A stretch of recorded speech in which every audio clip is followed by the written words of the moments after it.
Shalom Bapak Ibu, sahabat Galilea yang diberkati oleh Tuhan Yesus. Kembali kita bertemu di akhir pekan ini. Saya Pendeta Muhammad Rusli Mono Arfa bersama istri yang terkasih di hari ini Sabtu 24 Februari 2024. Kabar dari kami dalam keadaan baik-baik saja, dan saya kira juga kabar Bapak Ibu semua dalam keadaan yang baik-baik saja. Amin. Mari kita siapkan diri kita sebelum kita beraktivitas di hari ini, berkegiatan dalam hubungannya dengan weekend. Kita datang kepada Tuhan, kita mau bersaat teduh, kita mendengar dan merenungkan firman Tuhan. Mari kita berdoa. Bapa yang baik, Allah yang Rahman dan Rahim, pencipta langit dan bumi dan dengan segala isinya, Allah yang kami kenal, kami sembah di dalam nama Tuhan Yesus. Kami muliakan namamu, datanglah kerajaan-Mu, jadilah kehendak-Mu di bumi seperti di surga. Kami hendak membaca dan merenungkan firman Tuhan di hari ini sebelum kami melakukan berbagai kegiatan di hari ini. Kami bersyukur kami ada sebagaimana berada, dan kami berterima kasih untuk kebaikan Tuhan yang kami sudah alami di sepanjang malam dalam istirahat tidur kami. Engkau yang sudah menjaga, dan Engkau juga yang telah membangunkan kami di hari ini dengan tubuh yang sehat, kekuatan yang baru. Di dalam nama Tuhan Yesus, urapi kami semua, buka hati pikiran kami, sehingga apa yang kami baca, kami dengar tidak untuk kami lupakan, tapi itu termaterai dalam hati kami, menjadi rema dalam hidup kami. Urapi juga hamba-Mu yang tidak ada apa-apanya, di dalam nama Tuhan Yesus. Haleluya, amin. Bapak Ibu, kita akan membaca di dalam Yohanes pasalnya yang ke-15 pada ayat 1 sampai dengan ayatnya yang ke-8, pokok anggur yang benar. Yohanes pasal 15 ayat 1 sampai 8. Akulah pokok anggur yang benar, dan Bapakulah pengusahanya. Setiap ranting padaku yang tidak berbuah dipotongnya, dan setiap ranting yang berbuah dibersihkannya, supaya ia lebih banyak berbuah. Kamu memang sudah bersih karena firman yang telah kukatakan kepadamu. Tinggallah di dalam aku dan aku di dalam kamu. Sama seperti ranting tidak dapat berbuah dari dirinya sendiri kalau ia tidak tinggal pada pokok anggur, demikian juga kamu tidak berbuah jikalau kamu tidak tinggal di dalam aku. Akulah pokok anggur dan kamulah ranting-rantingnya. Barang siapa tinggal di dalam aku dan aku di dalam dia, ia berbuah banyak, sebab di luar aku kamu tidak dapat berbuat apa-apa. Barang siapa tidak tinggal di dalam aku, ia dibuang keluar seperti ranting dan menjadi kering, kemudian dikumpulkan orang dan dicampakkan ke dalam api lalu dibakar. Jikalau kamu tinggal di dalam aku dan firman-Ku tinggal di dalam kamu, mintalah apa saja yang kamu kehendaki dan kamu akan menerimanya. Dalam hal inilah Bapa-Ku dipermuliakan, yaitu jika kamu berbuah banyak, dan dengan demikian kamu adalah murid-murid-Ku. Demikian di dalam Yohanes pasal 15 pada ayat 1 sampai dengan ayatnya yang ke-8. Mari kita perhatikan di ayat 5 bagian A, dikatakan begini. Akulah pokok anggur dan kamulah ranting-rantingnya. Bapak Ibu, Tuhan Yesus mengatakan bahwa Dia adalah pokok anggur dan kita ini adalah ranting-rantingnya. Nah, Bapak Ibu, tanaman anggur merupakan tanaman yang khas, ya, yang dimiliki oleh hampir setiap petani di Israel di masa-masa yang lalu. Selain gandum dan tanaman buah-buah lainnya. Jadi anggur ini merupakan tanaman khas, dan itu hampir semua orang Israel di zaman dulu menanam pohon anggur ini. Nah, kalau kita perhatikan di sini, Tuhan menggambarkan umat Israel sebagai pohon anggur pilihannya. Sayang ya, mereka yang dipelihara Tuhan sedemikian rupa justru mengecewakan hati Tuhan karena tidak menghasilkan buah seperti yang Yesus harapkan. Seperti yang tertulis di Yeremia 2 ayat 21, Aku telah membuat engkau tumbuh sebagai pohon anggur pilihan, sebagai benih yang sungguh murni. Betapa engkau berubah menjadi pohon berbau busuk, pohon anggur liar. Bapak Ibu, sahabat Galilea yang diberkati oleh Tuhan Yesus, melalui perumpamaan tentang pokok anggur ini, saya mencatat ada dua hal penting yang menjadi pembelajaran bagi setiap orang percaya. Yang pertama adalah kalau disebut ranting, ya kan? Akulah pokok anggur dan kamulah ranting-rantingnya. Jadi ranting layaknya harus melekat pada pokok anggur, betul? Iya kan? Akulah pokok anggur dan kamulah ranting-rantingnya. Barang siapa tinggal di dalam aku dan aku di dalam dia, ia berbuah banyak. Sebab di luar aku kamu tidak dapat berbuat apa-apa. Barang siapa tidak tinggal di dalam aku, ia dibuang keluar seperti ranting dan menjadi kering. Jadi perhatikan, ranting ini harus melekat pada pokok anggur. Jika tidak, sampai kapanpun ranting tidak akan bisa bertumbuh, apalagi berbuah. Ya kan? Jangankan berbuah, tumbuh pun tidak akan bisa. Nah, hal pertama yang mau disampaikan melalui pembacaan ini, jadi semacam pembelajaran bagi kita adalah bahwa persekutuan yang karib dengan Tuhan itu penting. Amin. Maka yang pertama di sini ini bicara tentang persekutuan yang karib dengan Tuhan. Jika ranting tidak berbuah dalam jangka waktu tertentu, pastilah akan dipotong. Betul? Ranting yang dipotong tentu akan mengering dan kemudian mati karena tidak mendapatkan asupan makanan. Ranting itu tentu tidak ada gunanya lagi, iya kan? Ia akan dibuang dan kemudian dicampakkan ke dalam api lalu dibakar, iya kan? Di ayat 6, barang siapa tidak tinggal di dalam aku, ia dibuang keluar seperti ranting dan menjadi kering. Kemudian dikumpulkan orang dan dicampakkan ke dalam api lalu dibakar. Karena itu Bapak Ibu sahabat Galilea yang diberkati oleh Tuhan Yesus, membangun persekutuan yang karib dengan Tuhan adalah hal yang mutlak. Jadi wajib hukumnya, iya kan? Yang harus ditaati.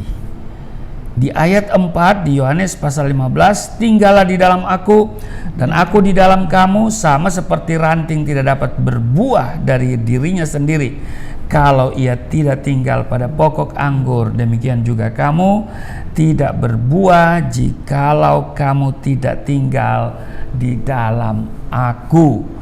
Jadi ini jelas ya, bahwa membangun persekutuan yang karib dengan Tuhan itu adalah hal yang mutlak, wajib hukumnya, dan ini harus ditaati.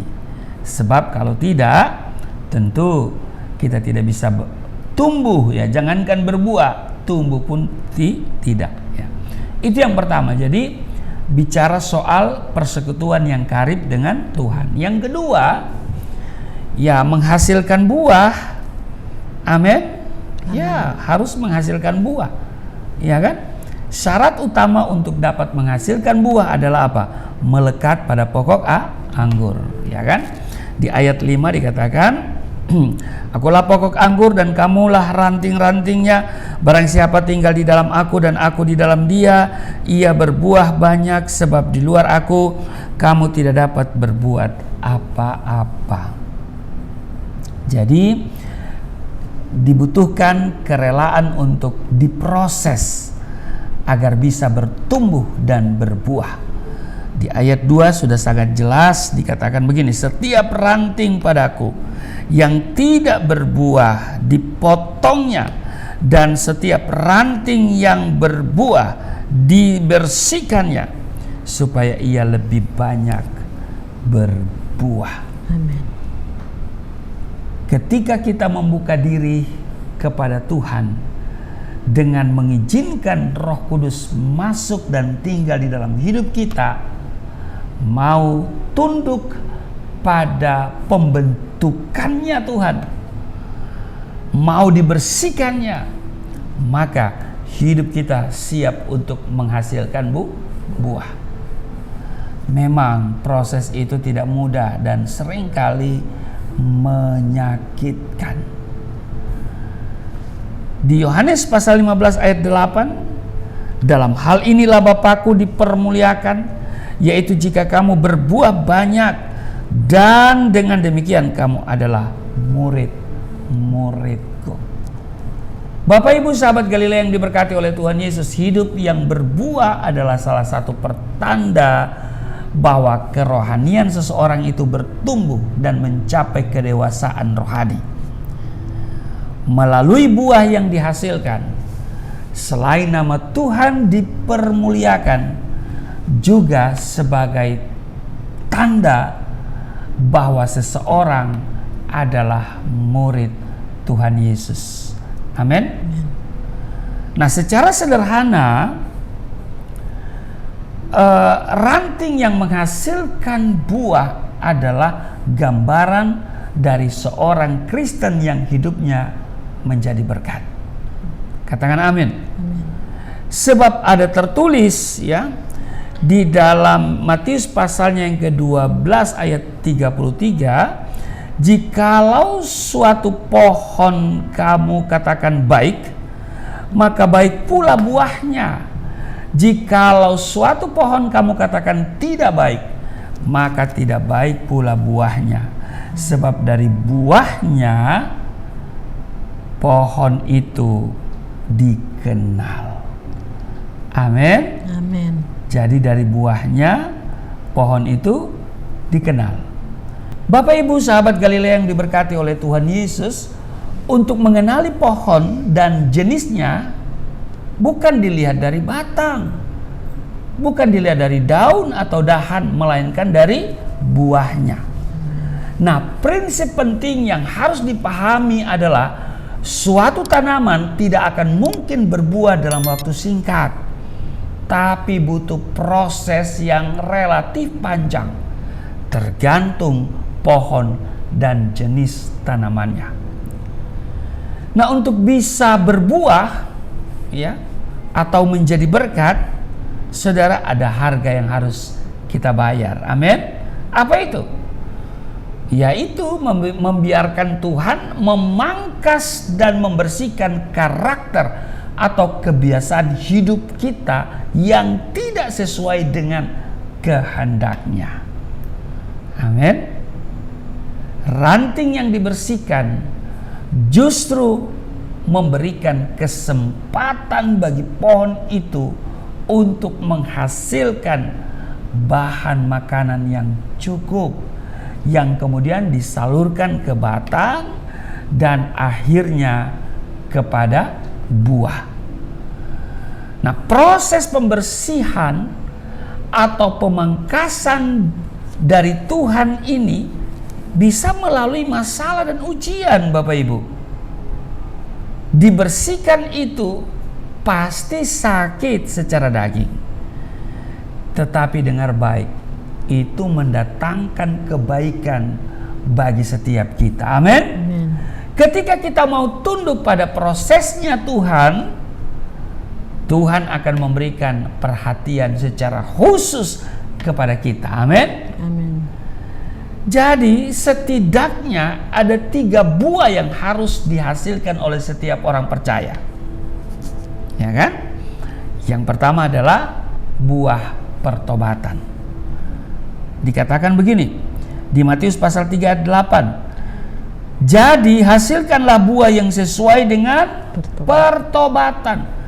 Jadi harus ada buah pertobatan dilihat oleh banyak orang. Amin. Jangan saudara bilang saudara sudah bertobat tapi belum ada buah yang kelihatan.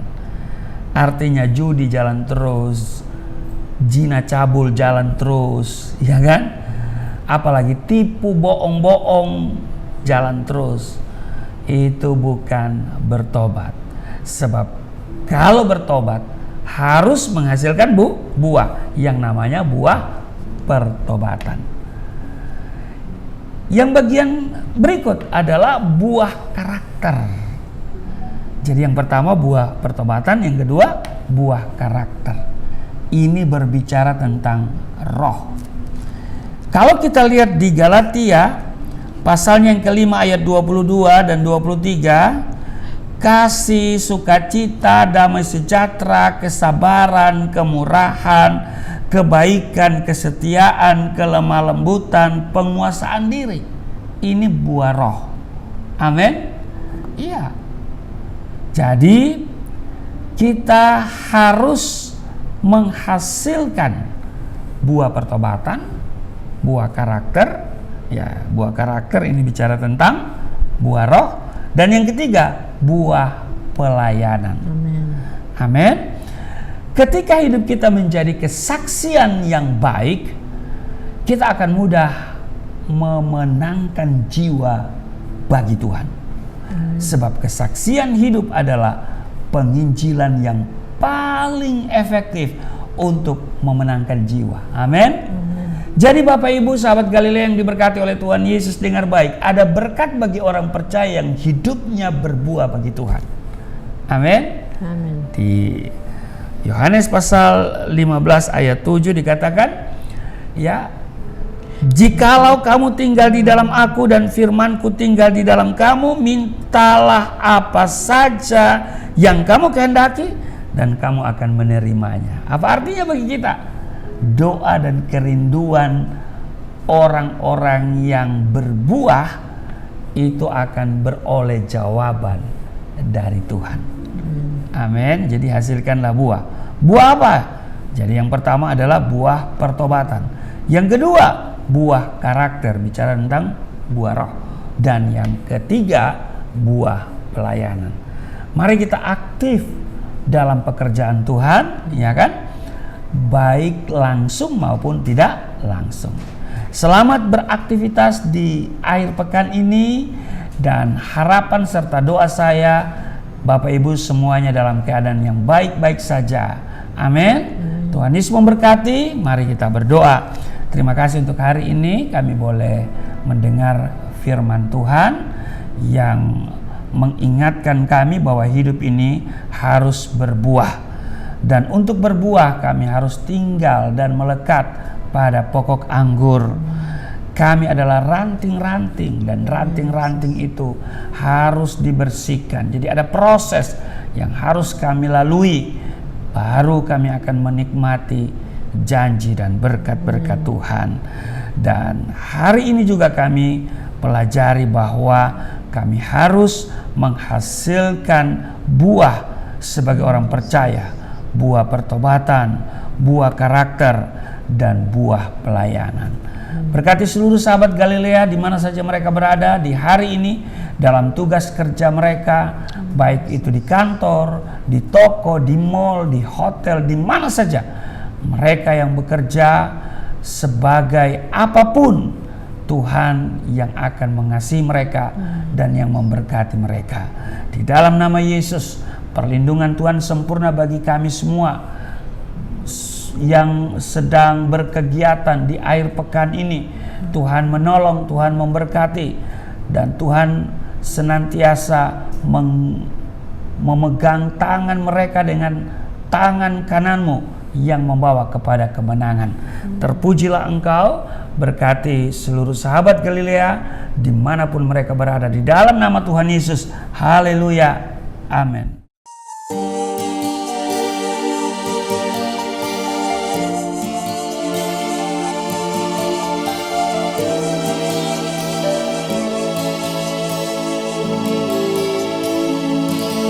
Bapa kami yang di surga, dimuliakanlah nama-Mu. Datanglah kerajaan, jadilah kehendak-Mu di bumi seperti di surga.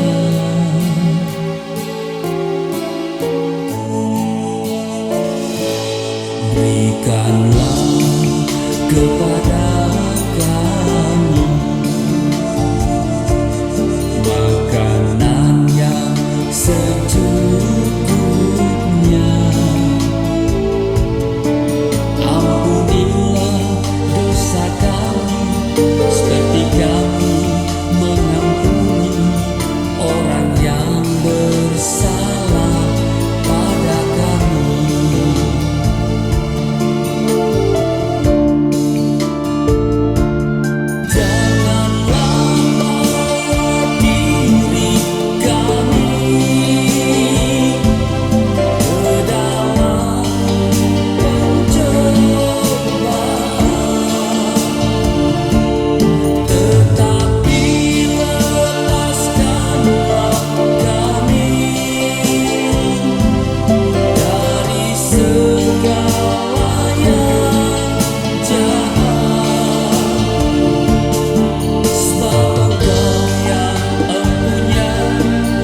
Kerajaan